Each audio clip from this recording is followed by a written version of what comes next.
It was our third wedding anniversary, which also happened to be my mother-in-law's birthday celebration.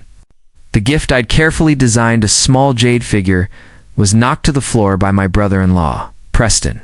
He pointed at me, his tone full of disdain. "Someone like you thinks he can give gifts." My wife, Victoria Sterling, didn't say a word. She slipped her arm through her brother's and looked at me, her face calm but cold. "Leo, apologize to Preston," she said quietly. "Don't spoil Mom's party." In that instant, something in my head snapped like an alarm going off. Ding. Ultimate doormat awakening. Truth or dare system connected. Dare mission. Walk up to your wife's rival, Serafina Frost, and kiss her on the lips. Reward, master-level sculpting skill, and $5 million. Across the hall stood Serafina Frostall, graceful, dressed in black velvet, her expression distant and proud. My wife still waited for me to bow my head. The chandelier light burned my eyes. On the marble floor lay the jade peach. I had spent 3 sleepless nights carving from a rare stone broken and smeared with food.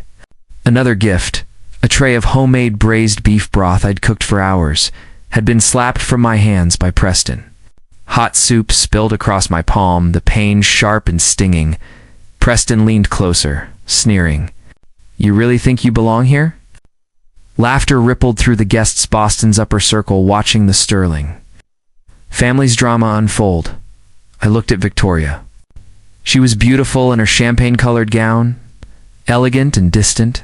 She calmly wiped a grease spot from Preston's jacket. Not even glancing at the burn on my hand or the shattered jade at my feet, when she finally looked up, her voice was like ice. "Leo, apologize to Preston. Don't make a scene." For 3 years, I'd married into this family and worked myself to the limit, and this was my reward. The pain in my chest made it hard to breathe. I thought I was numb to humiliation, but it still hurt. I opened my mouth, ready to say the 2 words I'd held back for years. I want a divorce. But before I could speak, that mechanical voice echoed again. Ding. Ultimate doormat awakening. Truth or dare system active. Host, Leo Vance. Status, doormat husband. Level, S-class. 3 years of loyalty ignored. Dignity stepped on. Title unlocked, king of doormats. I froze. New mission. Walk up to your wife's rival, Serafina Frost, and kiss her on the lips. Time limit, 3 minutes. Reward, master-level sculpting skill, and $5 million. My gaze shifted toward Serafina. She stood beneath the lights, sipping champagne, drawing every eye in the room. She was Victoria's longtime rival. Their feud was famous. Kiss her. That would be the end of me socially, Leo. Are you deaf? Victoria snapped. I told you to get on your knees and apologize. Every word felt like a nail in my chest. My phone buzzed. A notification popped up. Account balance, $1.98. I laughed quietly. I looked at my burned hand, then at Serafina. $5 million? Master-level skill.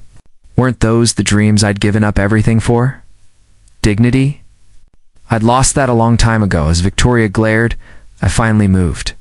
She and Preston smirked, thinking I was about to kneel. Instead, I walked straight past them. The chatter faded as heads turned, confusion filling the room. I stopped in front of Serafina. She frowned, her cool eyes meeting mine. Without giving her time to react, I reached out one hand at her waist. The other behind her, Hayden kissed her. The ballroom gasped. Time froze. Her lips were soft, tasting faintly of champagne. Her body went still, her eyes wide in shock. 3 seconds later, slap. The sound echoed through the hall. My head snapped to the side, my cheek burning, but a grin spread across my face. Ding. My phone buzzed again. Deposit received, $5 million. New balance, $5,001.98. I laughed under my breath. That slap, absolutely worth it. Serafina's assistant and security guards rushed forward. Ms. Frost, are you okay? Should we call the police? She lifted a hand to stop them, her gaze locked on mine. Who are you? She demanded, voice shaking with anger. Victoria's scream cut through the room. Leo, what were you thinking? Do you know who she is? She grabbed for my arm, but I stepped aside. For the first time, I looked at her without emotion. You told me to apologize, didn't you? I said, touching my cheek. I did in my own way. Ding. Detected submissive behavior.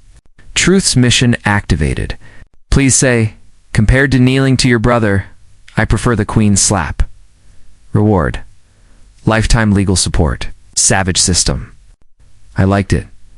In front of everyone, I looked at Victoria shaking with rage and said, slowly, compared to kneeling to your brother, I'd rather take the Queen's slap. Her face turned pale. She trembled, pointing at me, speechless. Everyone thought I'd done it out of spite, and they were right for the first time. Serafina Frost's expression changed. Her assistant froze mid-dial as Serafina spoke again, her voice calm but curious. Your name is Leo Vance. She's Victoria Sterling's husband, someone whispered. Not for long, I said. My voice steady. Serafina didn't reply. Her eyes studied me again, cool and thoughtful. Like she was evaluating a new possibility? I straightened my cheap suit, ignoring the whispers and angry stares, and walked out of that suffocating room without looking back. Behind me, Victoria's voice faded. Preston's shouting turned into background noise. I didn't look back. The hotel doors opened, and a cool breeze hit my face. My cheeks still hurt from the slap, but under the pain was something new, a strange, thrilling freedom. 3 years of frustration finally exploded tonight. I didn't go home. I used the system's reward to rent a big penthouse downtown with a full view of the river. The first thing I did was block every contact from the Sterling family. My phone went silent. For the first time, peace soon. People in the city started talking about me. They called me the Boston freeloader, the man who kissed his wife's rival. Some laughed, others said I'd lost my mind. Victoria probably thought I was pretending, waiting for her to call me back. On the third day, she sent a message through a friend. Leo, when you're done being dramatic, come back and say sorry. I'll forgive you. I blocked that friend too. Then the system spoke again. New mission detected. Dare. Sneak into Serafina Frost's office. Make her a cup of cilantro coffee, and leave a note that says the taste of love is strong. Reward. A prime commercial property. I sighed. Cilantro coffee? That woman hated it. The system clearly wanted to get me killed, but the reward that could change my life. So I took the risk. I changed clothes, grabbed a delivery bag, and went to Apex Industries, Serafina's company. I bribed a food courier with $500 for his uniform. Then I took the coffee upstairs. 2 guards stopped me. Who are you? They asked. Delivery, I said. No one orders delivery here. Leave. Then I shouted, Serafina Frost, your cilantro coffee is getting cold. The room went silent. Her assistant came out, confused, and took the cup with my note. I said someone special wanted her to have it, and ran before they could stop me. The guards caught me at the elevator and threw me out of the building. My phone buzzed. Mission complete. Reward sent. I checked my screen. The property was real. I laughed like a madman. Upstairs, Serafina stared at the strange green drink in the note. Her face stayed calm, but her eyes were sharp. Find everything about Leo Vance, she said. I quickly finished the paperwork for my new property. It was huge and right across from Boston's top shopping mall. I named it Nirvana Studio, a high-end jewelry shop. Soon, Victoria heard about it. She tried to call, but I never answered. Then one afternoon, while I was checking renovations, a red sports car stopped outside. Victoria stepped out, furious. Leo, what are you doing here? She snapped. I ignored her and talked to the builders. Where did you get the money? She yelled. Did Serafina Frost buy you? Are you her toy now? I finally looked at her and said calmly, Miss Sterling, this has nothing to do with you. We're done. Aren't divorced, she shouted. You're still my husband. Shut this place down and come home. Home, I said. You told me to stay quiet and not ruin your mother's party, so don't ruin my business. Goodbye. She turned red with anger and left. I felt nothing. Our marriage was over long ago. A few weeks later, Nirvana's studio opened. At first it was quiet. People still mocked me, the fool who kissed his wife's rival. I kept working, carving and designing every day. Then I saw the news. Preston Sterling had entered a national jewelry competition with a design called Nirvana. My design. My masterpiece. The one I had created from my soul. My hands clenched. He'd stolen my work, and this time, I wasn't going to let it go. How did my design end up with Preston? My blood boiled. I grabbed a cheap phone and called Victoria. She answered with a smug tone. "Leo, you finally called." My voice was calm but cold. "The design Preston used for the contest, did you give it to him?" She paused, then said lightly, "Oh, that. I found it while cleaning your study. It looked like trash, so I gave it to Preston. He needed help. You should be proud you helped the Sterling family." Trash. The word hit me hard. I had kept that design sealed away on the top shelf. She had stolen it. She gave my dream to her brother. The system voice came again. Warning. Ultimate betrayal detected. New mission. At Preston's final round, invite Serafina on stage. Place the real Nirvana on her. Say fakes belong in shows. The real one belongs on my queen.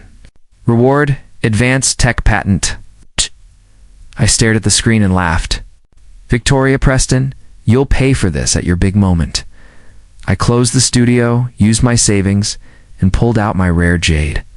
With my new sculpting skill, I would rebuild Nirvana better than ever. I called Serafina's assistant. "Tell Ms. Frost, I need her help," I said. "It's time to show the truth." The finals took place at the Boston Opera Hall. The seats were full of stars and press. The Sterling family sat up front, smiling with pride. "Your brother is so talented," a guest said to Victoria. She smiled softly, pride glowing in her eyes. Then Preston walked on stage in a white suit. On the big screen, a slide showed his design story. "My idea came from the phoenix rising from ashes," he said proudly. The crowd clapped. I stepped out from backstage. "Wait," I said. The mic carried my voice through the hall. The room went silent. Preston froze. Victoria stood up, shocked. "Leo, what are you doing? Get off the stage." I ignored her. "Now," I said, "I'd like to invite my queen." The back doors opened. Serafina Frost appeared in a black evening gown. She walked straight down the aisle, calm and proud, as the crowd gasped. I opened the red box in my hands. Inside was the real Nirvana, a necklace shaped like a rising bird with a glowing jade flame. I placed it on her. It fit perfectly. Then I faced the crowd. "Fakes belong in slideshows," I said. "The real one belongs on my queen." Flashes went off. Reporters shouted. Preston's face turned pale. "You're lying," he screamed. "You stole it from me?" I took out a paper. "Then, explain this," I said. "My copyright dated 1 year before yours." The proof appeared on the big screen. Preston fell to his knees. The hall exploded with noise. Victoria looked frozen, her eyes empty. I said quietly, "Victoria, this is only the beginning." The scandal hit the city like a storm. Preston was banned from the industry. The Sterling Company's value crashed overnight. Backstage, Victoria ran to me, grabbing my shirt. "Leo, why would you do this? Do you hate me so much?" I took her hands off me. "You gave me the knife," I said. She broke down crying. "I didn't mean it," she said. "We needed money." "I did it to save the family," the system voice spoke again. "Truth, mission. Tell her the design she stole was already worth $30 million.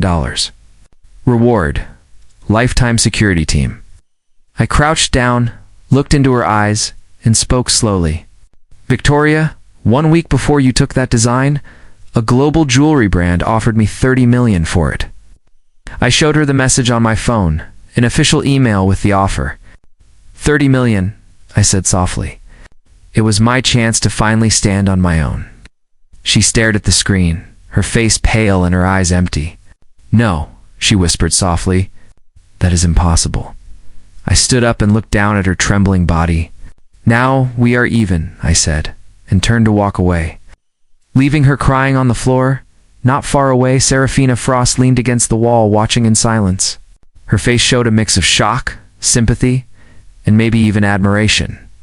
It was the first time she had seen me like this, calm, strong, free. Victoria's long road of regret had just begun. After the scandal, I became the rising star of Boston's design world. Orders for Nirvana's studio poured in, but I turned them all down. I had bigger plans. Using the holographic interface patent awarded by the system, I founded Phantom Verse Tech, a company focused on immersive, interactive experiences that could change the future. Serafina Frost's business instincts were sharp. She approached me right away. I am investing, she said. I want 30% of your company. In return, you will have access to all of Apex Industries' resources. I smiled. Miss Frost, is this an angel investment or a takeover? Both, she replied without hesitation. Deal. From that moment, my former scandal partner became my strongest business ally. We started spending more time together. I found out that the Ice Queen was not as cold as she seemed. She simply hid behind armor. Then, a new mission appeared. Daily flirting mission. Objective. For 1 week, deliver a different terrible dish of my own cooking to Serafina Frost each day. Reward. The company's value doubles. The employees at Apex Industries could not believe what they saw. I showed up at the CEO's office every day, carrying food containers. Day 1, wasabi lava cake.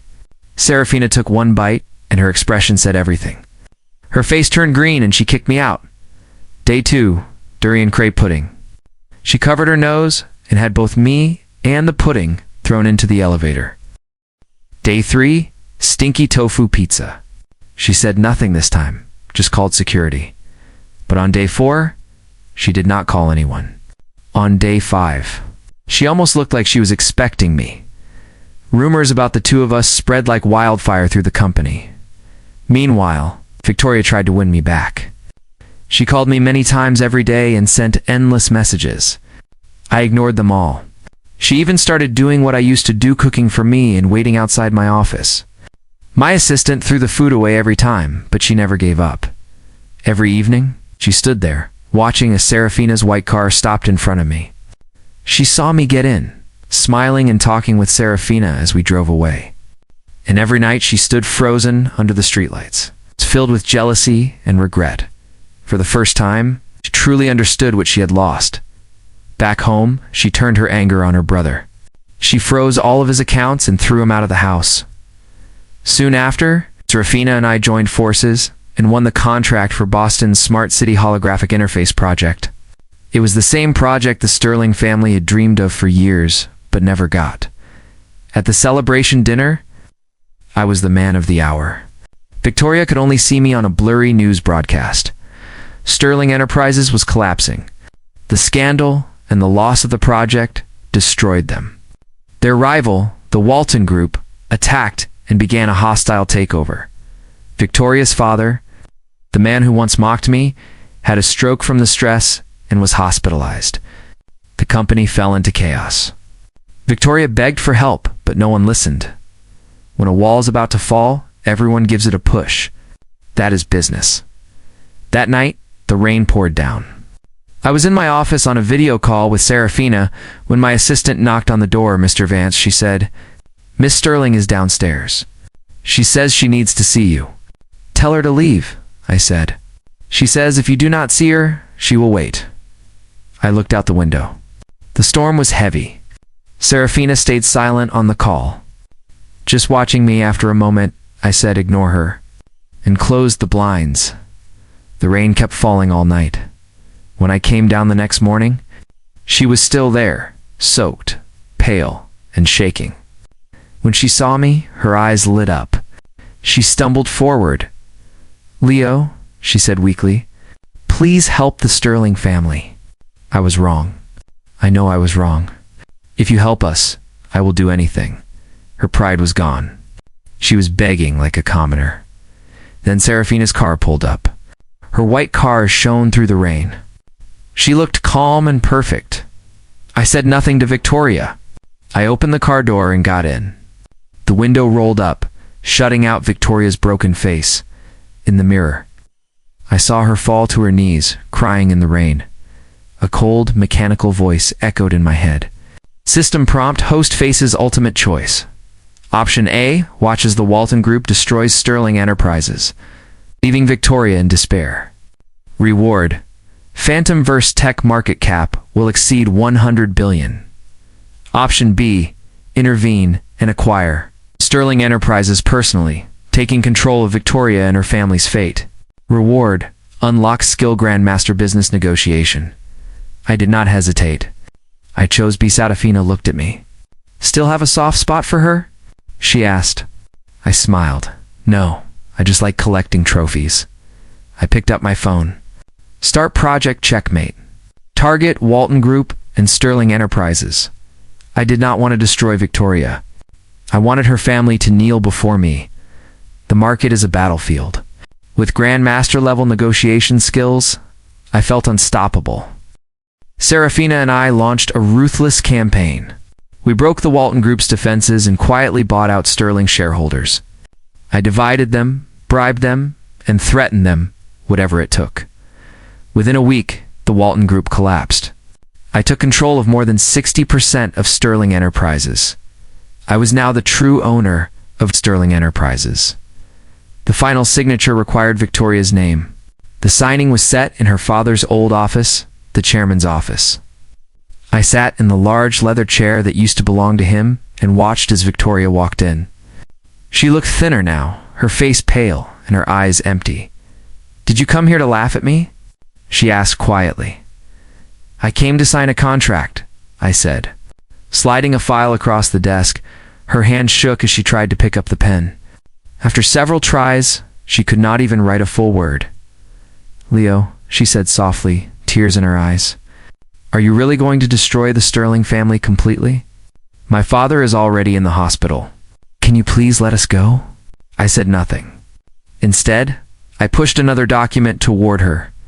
"The acquisition will happen," I said calmly, "on one condition. You, Victoria Sterling, will stay as general manager of Sterling Enterprises for 10 years. Your yearly salary will be $1. She looked up at me, shocked and humiliated. The man she once looked down on was now her boss. For a moment, we just stared at each other. Then she gave a weak laugh, a single tear falling down her cheek. To save her father's legacy and the jobs of her employees, she had no choice. She signed. From that day on, she was no longer the proud Miss Sterling and no longer my wife. She was just my employee. After taking over Sterling Enterprises, Phantom vs. Tech grew fast and became an industry giant. Every Monday morning meeting was a nightmare for her. As head of a branch company, she had to report directly to me. Serafina sat beside me, sometimes fixing my tie with a soft smile. The difference between them was clear. Serafina looked strong and confident. Victoria looked tired and quiet. The last bit of pride in her heart slowly faded away. She focused only on work, trying to pay back what she owed. Over time, she became calm and professional. Under her management, Sterling Enterprises became profitable again. Life started to feel peaceful. Until Preston showed up. After wasting all his money, he came to Phantom vs. Tech with a few thugs, yelling in the lobby, "Leo Vance, you ungrateful man, get out here." Victoria and Serafina both ran downstairs. I came out of my office calmly. System prompt. Low-level provocation detected. New mission issued. Defeat all enemies using one slipper. Reward: Grandmaster combat skills. I looked at Preston, still shouting, and smiled. Picking up a plastic shoe from beside the security desk, I weighed it in my hand. "John Wick uses a pencil," I said. "I use a slipper. Seems fair?" Before anyone could react, I moved. Dodge, block, strike. My moves were fast and precise. The sound of the slipper hitting faces echoed through the lobby in less than a minute. Every thug, including Preston, was lying on the floor. I tossed the slipper aside and dusted my hands. Looking at Serafina, I winked. Impressive, right? She stared at me for a second, then burst out laughing. Her laugh sounded like winter turning into spring. Victoria stood beside her, watching me, strong and confident, and she finally understood she had lost me forever a year later. At Sterling Enterprises' annual meeting, Victoria presented a perfect financial report. The company was thriving under her leadership. After the meeting, she came to my office and placed a file on my desk. It was her resignation and a divorce agreement already signed. "My debt is paid," she said softly. There was no anger left in her eyes, only calm acceptance. I looked at her tired but peaceful face, nodded, and signed my name. Leo Vance. From this moment on, we have nothing to do with each other. She turned and walked away without looking back. A while later, I received one last message from her. It was from an unknown number. Inside was a photo of the bracelet I once bought her for $50 when we first got married. It was cheap and ugly, but she had worn it every day until Preston mocked it and threw it away. In the photo, the bracelet had been fixed and restrung. The message said, "I lost a boy who only saw me. Now I am returning him to someone who deserves him more. Be happy, Mr. Vance." I looked at the message for a long time before deleting it. At that moment, all the anger and pain from the past finally disappeared. Then, for the first time in a long while, the system voice spoke in my head. "Host, emotional baggage cleared. Doormat levels successfully completed. Congratulations, the world is yours." The office door opened, and Serafina walked in, wrapping her arms around me from behind. "What are you thinking about?" she asked gently. I turned, kissed her, and said, "About our future." 2 years later, Phantomverse Tech went public on the stock market. Overnight, my net worth rose into the billions. At the press conference, I shared my story. From a man everyone looked down on, to the head of a global tech empire. "I want to thank everyone who once mocked me," I said. "Your scorn became the fire that pushed me forward. But most of all, I want to thank one person." My eyes found Serafina sitting in the front row. She came into my life when I was at my lowest, when the world thought I was crazy. And instead of walking away, she chose to be crazy with me. I walked off the stage and went to her. Kneeling down, I took out a diamond ring, brighter than the one I had designed years ago. "Miss Frost," I said with a grin, "is your company hiring?" "I want to apply for the job of personal assistant.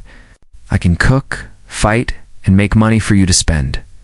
Tears filled her eyes as she laughed and cried at the same time. "I am hiring," she said, and the whole hall erupted in applause as I slipped the ring onto her finger. The system spoke one last time. Final mission. Kiss your fiancé with passion for 1 full minute. Reward, none. Penalty, none. I smiled and kissed the woman I loved. "Congratulations, host," the voice said softly. "You have found true love." System energy empty. Entering permanent sleep mode. "Have a nice life." "Go be amazing, goodbye, system," I whispered. "And thank you." Our wedding became a worldwide event held on a private island we bought together. That day, I received an anonymous package. Inside was a small jewelry box. It held a Parker pen, the only gift Victoria ever gave me when I first joined her family. Preston had broken it long ago, but this one was carefully repaired. Inside the box was a note that said, "Use this pen to sign the contracts that will change the world." There was no name, but I knew it was from her. I quietly put the pen away. It was the perfect way to let the past rest. During our honeymoon, Serafina and I lay on the deck of our yacht under a sky full of stars. Feeling nostalgic, I joked aloud, "Hey system, if you are still in there, give me a sign." It was just a joke until a small voice replied inside my head. It was not the cold, robotic voice I remembered. It sounded soft, like a child. "Daddy, did you call me?" the voice said. I almost fell from my chair. "Who are you?" I asked. "It's me, the system," the little voice laughed.